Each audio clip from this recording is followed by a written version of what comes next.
guys, assalamualaikum warahmatullahi wabarakatuh. Pada hari ini aku akan membahas masalah lili Paris. Nah, jadi ini sekarang aku udah pegang lili Paris. Ini lili Parisku dari Rimbun, baru dipropagasi sekitar 1 bulan yang lalu. 1 bulan yang lalu udah begitu rimbun aja kayak gini.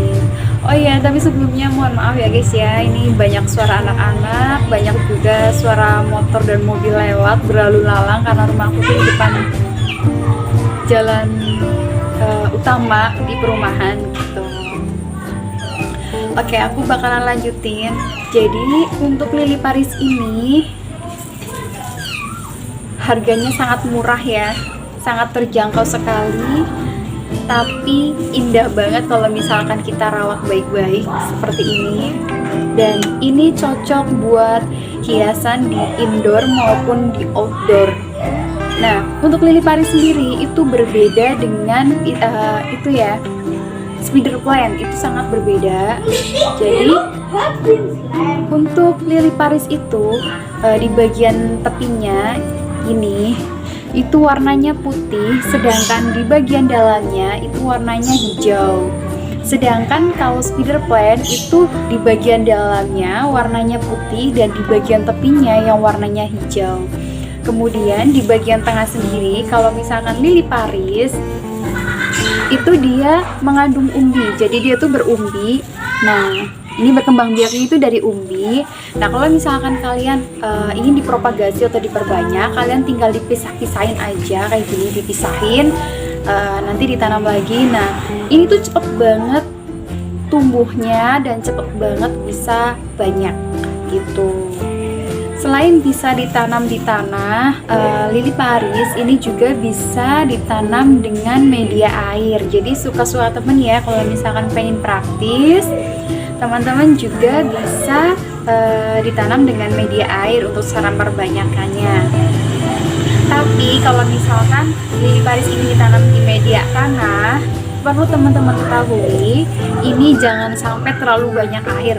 Walaupun memang jenis lili Paris ini suka dengan media tanam yang lembab, yang basah, tapi tidak suka dengan media tanam yang benar-benar terlalu banyak air. Begitu. Nah, untuk bunga lili Paris ini itu dia akan mengeluarkan bunga. Jadi bunganya tuh putih-putih, kecil-kecil, tapi tidak berbau ya. Jadi nggak begitu mempengaruhi banget. Biasanya yang keluar bunganya itu kalau lili Parisnya tuh udah benar-benar tua gitu. Nah, untuk lili Paris sendiri itu coraknya normalnya kan putih ya, tapi juga ada daun-daun baru itu juga kebanyakan mengeluarkan warnanya, tepinya itu agak kuning kayak gini. Ini kelihatannya apa kalau di kamera? Kuning ya. Nah, ini tuh jadi kelihatan agak kuning-kuning gitu. Cuma nanti kalau lama-kelamaan itu akan bakalan berubah jadi warnanya putih. Nah, ini nanti cocok banget ditaruh di meja ruang santai atau ruang tamu. Kemudian di teras rumah biasanya ada mejanya, itu bisa diletakkan di situ karena ini tuh cantik banget kalau misalkan ditaruh di situ. Nah, selain itu untuk lili Paris ini media tanam yang aku gunakan itu menggunakan media tanam perbandingan antara tanah, pupuk kandang, sekam bakar, kemudian sekam mentah. Cuman kalau misalkan teman-teman pengen lebih praktis lagi, teman-teman itu bisa menggunakan media tanam beli di toko perlengkapan bunga yang udah jadi tinggal pakai aja, itu sudah siap. Kemudian perbandingan antara tanah, pupuk kandang, kemudian sekam bakar dan sekam mentahnya itu udah imbang biasanya. Jadi tinggal pakai aja, itu udah praktis. Nah, untuk mempercantik lili Paris ini, tampilan lili Paris ini, teman-teman juga bisa gunakan pot yang bervariatif ya, karena sekarang kan jenis pot itu udah banyak banget, udah macem-macem banget. Teman-teman itu bisa gunakan pot yang pemanjang ataupun pot yang dibuat dari keramik atau apa ataupun dari keramik gitu kan. Sekarang udah macam-macam banget, teman-teman bisa gunakan itu biar tampilannya itu lebih cantik lagi. Nah, kenapa aku suka dengan Lily Paris? Lily Paris itu perawatannya mudah banget.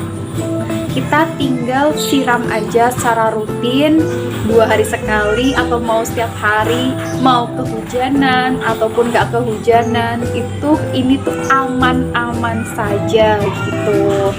Kemudian teman-teman bisa pupuk Lily Paris ini 1 minggu sekali ataupun 1 bulan sekali.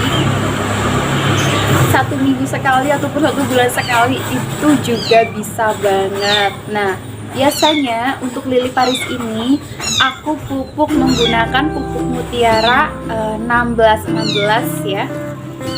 Ini tuh benar-benar subur banget. Cuman kalau misalkan teman-teman mau pupuk dengan NPK mutiara 1616, teman-teman itu harus lebih hati-hati lagi karena di bawahnya kan berumbi ya. Kalau misalkan pupuknya itu langsung kena umbi, itu nantinya umbi itu akan busuk dan daunnya nantinya itu akan menguning kemudian kering.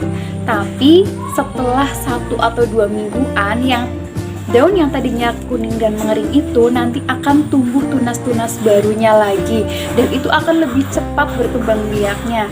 Nah, paling itu hal yang perlu teman-teman waspadai ketika melakukan pemupukan dengan 1616, NPK 1616 ya.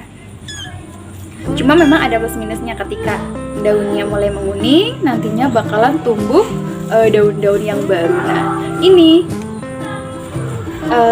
Lily Paris yang ini yang udah rimbun banget kayak gini, ini hanya butuh waktu 1 bulan aja bisa serimbun ini.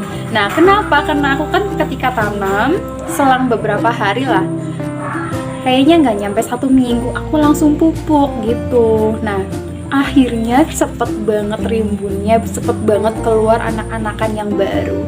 Dulu ketika aku mulai menanam Lily Paris ini tuh hanya 1 pot ini aja, dan itu pun isinya nggak sebanyak ini, nggak sepenuh ini gitu loh. Sekarang bisa udah banyak banget. Aku punya kayak gini, ada pot yang besar, ada yang pot yang seginian. Nah, ini tuh bagus banget buat hiasan.